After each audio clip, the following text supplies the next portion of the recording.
Hello again, long time no see. Welcome to Train Sim World 2 new journey session of Railfan Fest. We'll be taking a look at some of the recent and excitingly upcoming add-ons for Train Sim World 2. I'm JD and I'm Director of Community at Dovetail Games, and I'm joined by Matt Pedalston, who some of you will probably already know, our senior producer on Train Sim World 2. Matt, welcome. Are you able to give us a quick summary of who you are and what you do? So I work with all the teams on how the trains and routes shape up in the game, what features they'll have, what stock is included, and then I lead discussions on new products and features that are going to be included in the product. And essentially just do my best to try and help all the teams wherever I can. I can second that. He's a big streamer as well, isn't he, Matt? Oh, yeah. Do we have some exciting stuff to share tonight? We certainly do, JD. We really do. I'm going to keep everybody on tenterhooks a little bit longer because the first part of this, we're going to be taking a look back at some of the recent releases that have come to Train Sim World 2, just in case any of this lineup tickle your fancy. So we're going to be starting off tonight in good old Blighty. We're going to be starting with the Southeastern High-Speed route.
I love that trailer. So Southeastern High Speed is our latest UK route released in February. And Matt, are you able to give us the lowdown, please, on this route? Certainly, yeah. For me, this is one of the most thrilling of the high-speed routes in the UK, and it's certainly a personal favourite of mine because it's just down the road over there somewhere. It's a 51-mile route running from London St Pancras out to Faversham in Kent. The locos featured are the popular commuter, the Class 375 Electrostars, and also the iconic Class 395 Javelins, which are the high-speed trains that run on the route.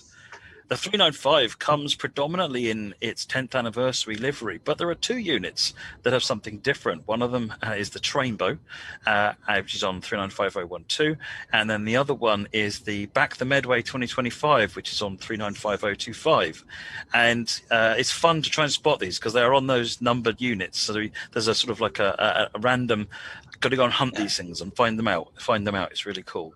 There's a really nice mix of high speed and regular line running on this line, with a mix of both traditional colour light signalling on one half of the route and the high speed TVM 430 signalling on the side between Ebbsfleet and London St Pancras.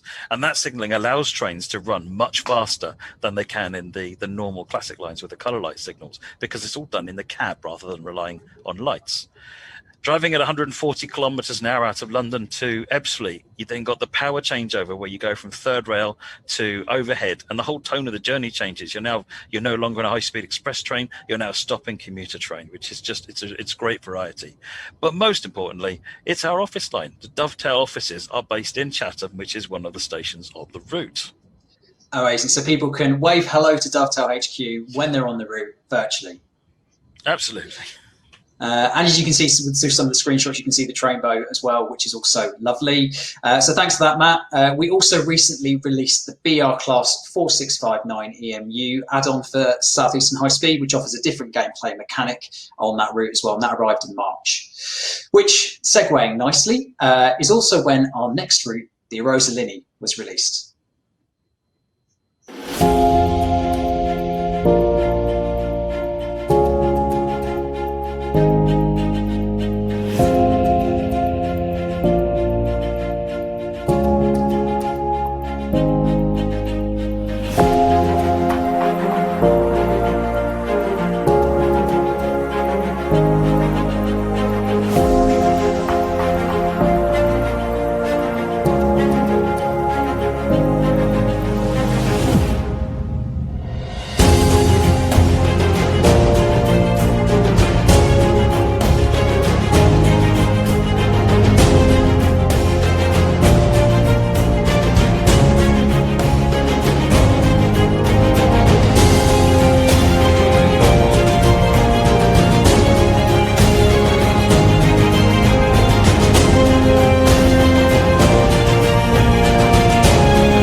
Now, the Erosalini was created by Rivet Games for Train Sim World 2, and it's the iconic route set in the challenging Swiss Alps with nail-biting gradients.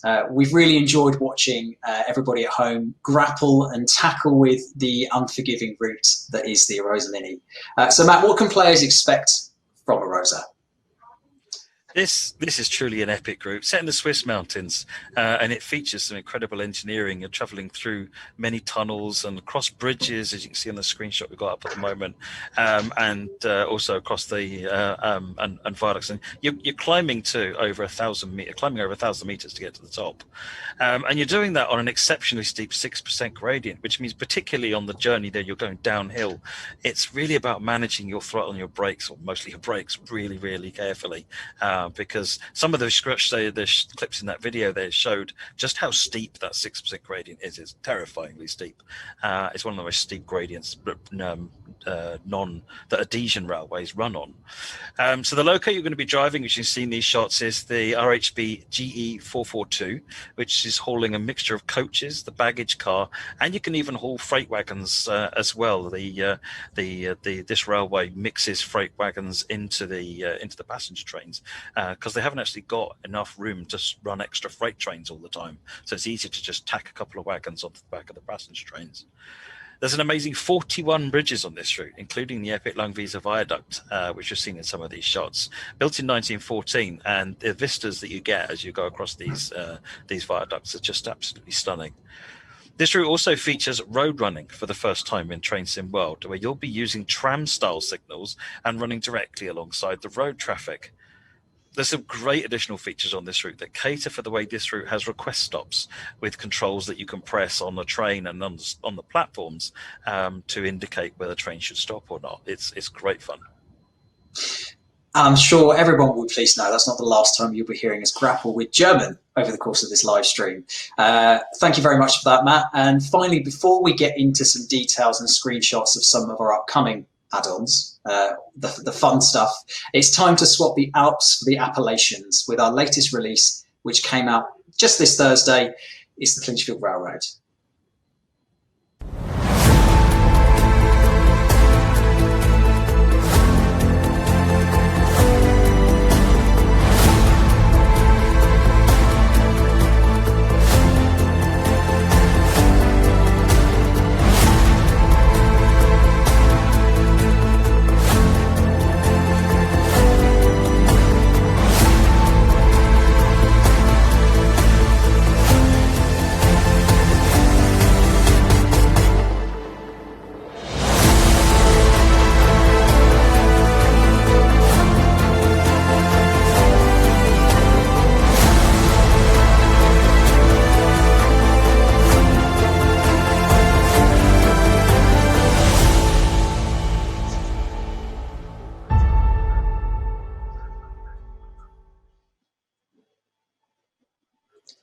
It is a beast. As mentioned, this was released early this week. It was on Thursday, and features classic railroading, hauling coal through Virginian coal fields. And we've been delighting in our community's videos and screenshots of the routes over the past few days.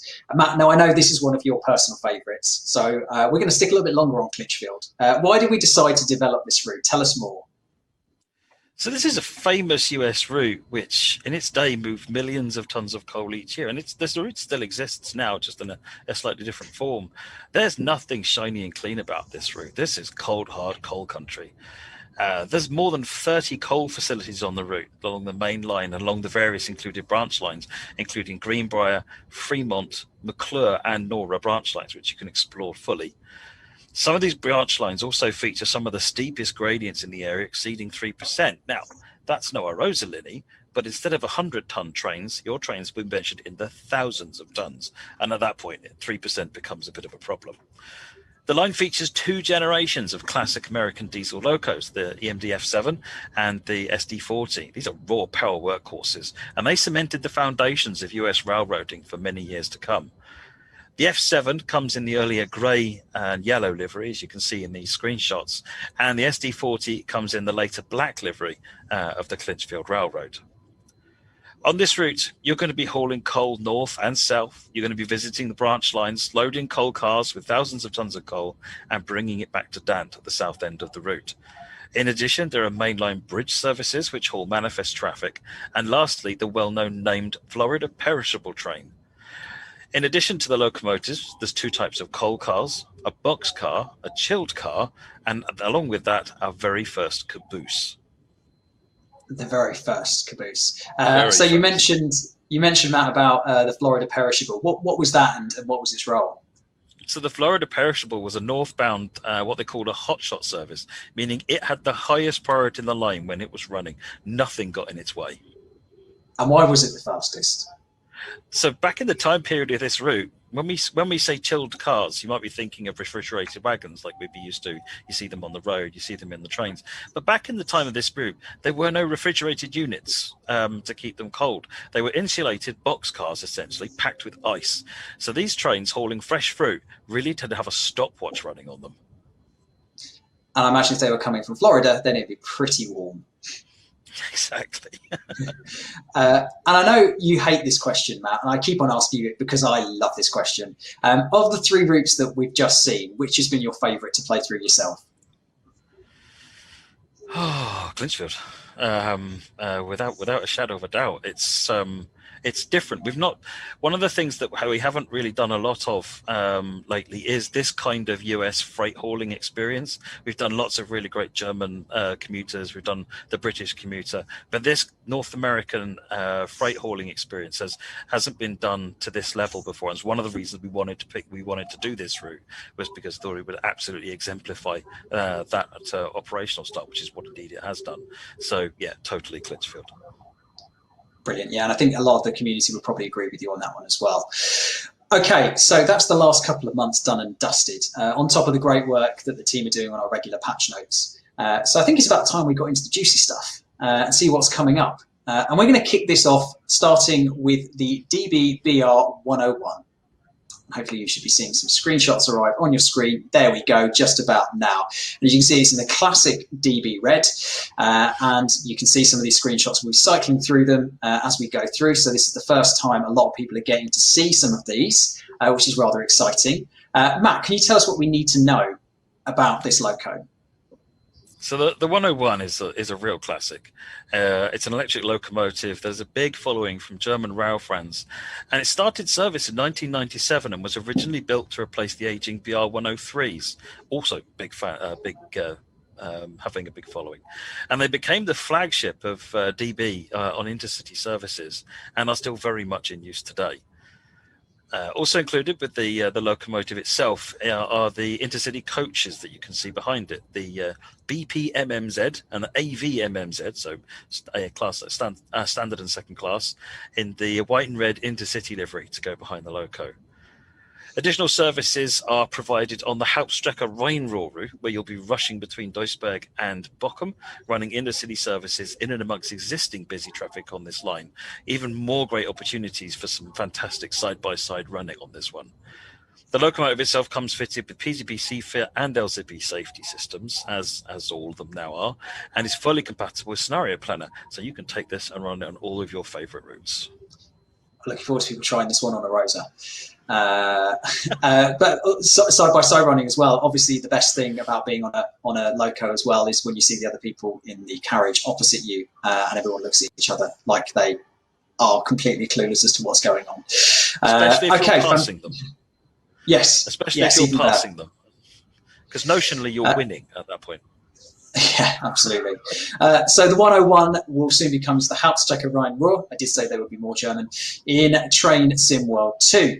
As a quick note on all of these that we'll be showing you, we won't be providing release dates just at this stage, but we'll be letting you know through our website, our roadmaps, and our social channels when you can expect these to be launching. And now, sticking with the German theme, we have another exclusive. Some more screenshots for you. This time we're moving from the east of Germany to the north of Germany. It's time for the Hauptstrecke Hamburg-Lübeck. Then we should be seeing some lovely screenshots here. There we go. So this is featuring regional passenger and heavy freight in Germany. And we know this route is hotly anticipated and we're excited to add to our German collection. So Matt, what should players be excited about with this route? This is a really exciting release. It connects Germany's second largest city to the surrounding commuter towns out to the coastal town of Lübeck. And it brings a good mix of both commuter and freight traffic as well. So this is a complete route. It running the 63-kilometer line between the city of Hamburg and the coastal town of Lübeck. You'll be driving the BR112 in DB Traffic Red, running a wide range of passenger services. The BR112 is the much faster and younger sibling to the well-known and similar-looking BR143, which is already in the game. The route also features the ES64U2, which you can see on the screen at the moment, the black one, Taurus locomotive in the MRCE black livery, where it's going to be hauling freight trains using the included range of freight wagons between Lübeck and Rothenburg-Sort, which is to the southeast of Hamburg. Drivers can expect to undertake a full range of services operated by the included stock and a busy freight timetable, as well as passenger services, all based on the real DB timetable. So there's a nice mix of freight and passenger services on this route then? Absolutely. That is great to know. And what does this add to our German collection? What does it bring to the table? Probably the most important thing this brings to the table is that MRCE Black. It's the freight version of the BR182. So up until this point, the players have been they've wanted to drive the Taurus hauling freight. They've had to use the passenger version, the DB Red version. This means that you can now haul it using the freight version of the BR182, which is only really different in terms of its livery, but it also doesn't have the passenger information display, which is on the front of the train. It's also going to be really interesting to drive the much faster version of the what was the BR143, and this is the BR112, going up from 120 kilometers now to 160 kilometers an hour. So it's a little bit more sprightly in response. We like a little bit more sprightly. Fantastic. Thanks, Matt, for that. In addition to these upcoming German releases, we have more on the way for the UK as well for you, with the Glasgow Cathcart Circle and the BR Class 313. We won't be showing you any of those tonight, but we'll have more information for you soon on those. However, it is time to now go across the pond and talk about a brand new US route you can look forward to, Cane Creek. And here we go. This is absolutely stunning. I thought we were looking at a photo. We're apparently not. And this is from our friends at Skyhook Games. Cane Creek is an upcoming route set in Utah and featuring the dramatic, as you can see, Moab scenery. As you can see, it looks amazing. But Matt, what else can we look forward to with what this route brings?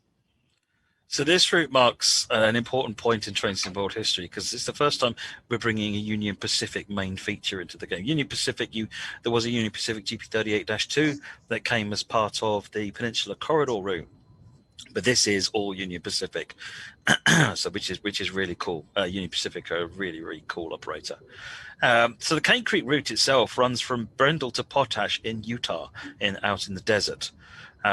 It's famous among rail fans for the unique, stunning, and rugged scenery. I mean, you can see it in these images. It's just so different to what you've been driving on previously, and you're surrounded by these towering cliffs. At one point in the route, you're going down this narrow corridor of the rocks either side of you. It's just so different.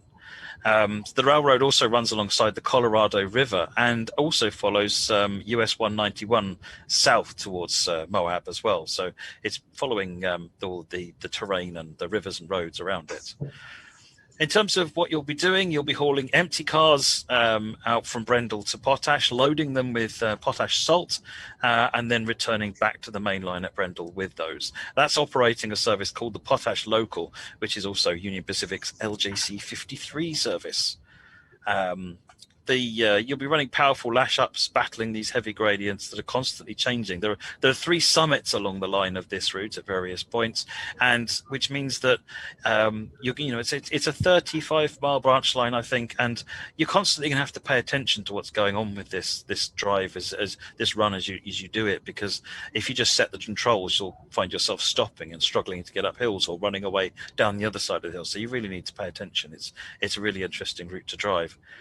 Speaking of what you'll be operating the Union Pacific's version of the AC40 400 CW, which is subtly different to the CSX1 that you're already familiar with, and then the SD40-2 as well, both in the Armour Yellow Union Pacific livery. And I think what you're mentioning, Matt, with this is that it's quite an intensive driving experience. It's not you kind of, as you say, put it on cruise control and just sort of let it go. You have to be sort of tuned into this one. Yeah, I mean, it's with the particularly when you're on the way back with the heavy loaded wagons, you're looking at probably a few thousand tons behind you, and it's as with all of these things, it's because it takes 10 seconds to switch your dynamic brakes on. So if you're going from going up a hill to then you've crested the summit, you're now going back down, you've got to power off, wait for the amps to come down, put your dynamic brakes on, wait. Meanwhile, your train's running away because you should have been doing this earlier on. So it's really a question of, as with all driving trains, but more so with the big heavy trains on these gradients, is to be thinking ahead of the line, think ahead of the train, and that means you've got to pay attention. Sorry, my eyes have been sort of drawn to the screenshots throughout the time that you've been talking about. Absolutely, it's just brilliant. And I'm going to ask you the same question that I asked after the first 3 routes that we showed. Which of these are you most excited to drive? Of the Loco, the Hamburg Lübeck, and also Cane Creek as well. Of the 3, I'm most looking forward to Hamburg Lübeck. I really like the commuter type traffic patterns where you're speeding up, slowing down. I like the variety of having the freight on the route as well, and also the fact that we can now go to Rothenburg Sort Yard.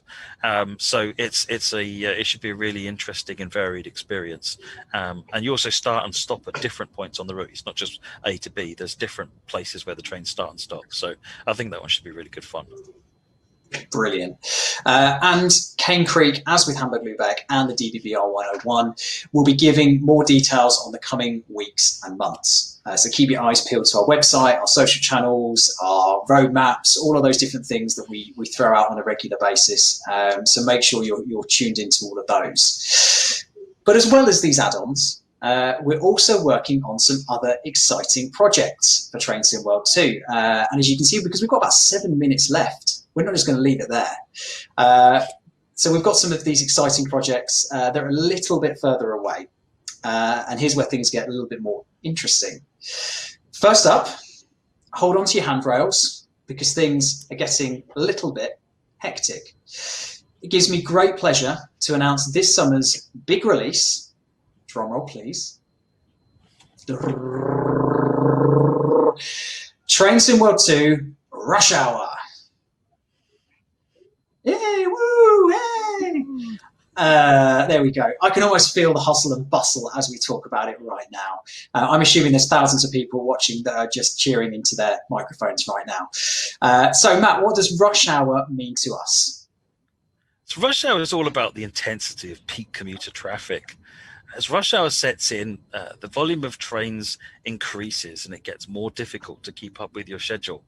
You're facing yellow and red signals and it's becoming really difficult to keep to time. That doesn't mean that you suddenly don't have to keep up to time. You do. There are more passengers on the platforms and suddenly it's bustling and busy for a brief time during the day. And it really feels like everyone in the area is meeting on the platform to try and get on your train and slow you down. During this busy period, you're also becoming acutely aware that any delay starts affecting the whole network very quickly because of how densely packed the traffic patterns are to handle this increased load. So you need to get those doors closed and get out of there onto your next station without any delays. Rush hour is when your mettle as a driver is really going to get tested as you desperately try to keep to time. It's about more trains, less green lights, more passengers and more diversity of passengers. It all sounds very exciting, but how excited, Matt, are you for this? really. This experience is something we've always felt the sim didn't really deliver as much as we'd like. And so we really wanted to focus on getting this right for a while. And so we decided that for this summer's release, we would make it the defining feature. Now, I know I'm going to be terrible at this because I'm late for everything. But I can't wait to get into the thick of this, try it all out, and just sort of get stuck in, really. But now everybody at home knows what the theme and the concept of this summer's big update is going to be. We're going to leave it there for tonight. We're going to be revealing the new routes and more information on rush hour on our website, which is trainsimworld.com, in case you weren't already aware, on Tuesday, the 4th of May at 3 p.m. UTC. So a little bit of a while away, but we wanted to try and make sure that we've got everything perfect for that announce. We can't wait for this to be in your hands later this summer, and we can't wait to be giving you more information. So make sure you put that in your diaries. So we've still got a little bit of time left. So there is one more thing we wanted to talk about. Finally, for today, we wanted to give you a quick update on a release which is a little bit further away than that. And it's something that I know a lot of the team are really excited about. Matt, I will let you do the honours. That's right. For those of you that follow our channels, you know that we've recently started working on Steam for Train Sim World 2, and we'll be bringing this to the sim with Spirit of Steam. So this is exciting for a number of reasons, because I know it's something, as we mentioned before, the team have wanted to bring into Train Sim World 2 for a long, long time. Matt, what are the key differences between driving Steam engines and what players might already be used to on the sim? So every type of power is a different feel and a different way to play, whether that's diesel or electric. But Steam is just another beast entirely, and it totally changes how you play Train Sim World. If you've ever been near a steam locomotive, there's this immediate feeling of immense power.